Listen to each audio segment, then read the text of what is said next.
What's going on, everyone? Rich Quinones here, another Friday edition of Q's Cuts, and we'll take a look at the sweet signs. Little boxing this weekend in Vegas. Return of Keith Thurman taking on the upstart younger Mario Barrios, and of course, both fighters respectively come in with just one loss to their ledger. Barrios 26-1, 17 knockouts, 7 years younger than Keith Thurman. Thurman 29-1, 22 knockouts. Big puncher, a ton of confidence.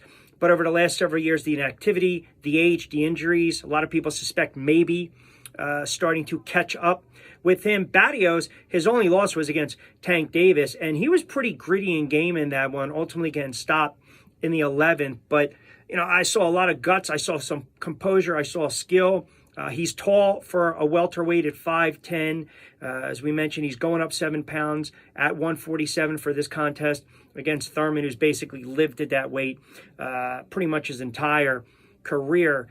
I think people are looking at this from a betting standpoint. Thurman comes in the prohibited favorite. BetMGM, I believe, also has him to win by decision at plus 160. Now, Keith Thurman hasn't won a fight via a KO since 2015 when he stopped Collazo. I don't think he gets the knockout Saturday night. And I'm going to do you one better. Even though he's a 2-1 favorite and we know about his track record, you know, you take a guy plus money who's had wins over kind of a who's who, right? Danny Garcia, Sean Porter, Robert Guerrero, Josecito Lopez.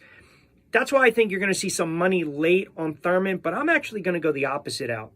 That's and it might kind of shock some people, but I look at Mario Barrios. I spoke to him about 5 years ago, young in his career, and he knew he always had the talent to become a contender. Well, here's your step up, right? Here's your big opportunity under the bright lights.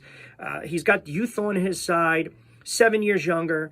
The activity, he's fought 3 times since Keith Thurman's last fight, and kind of a mind-boggling 9 times since Thurman defeated Garcia back in 2017. So a lot of people are saying boxing in this sport, what kind of serves you, right? Experience, activity, always serves you well in this sport. But I'm going to go another route and say maybe youth is served better in this regard. So you know what? I'm going to spread some units on Barrios, and I'm going to say by decision. I might be aggressive, maybe with a late round stoppage, but we'll dissect this entire card coming up at 4 o'clock on a Friday edition.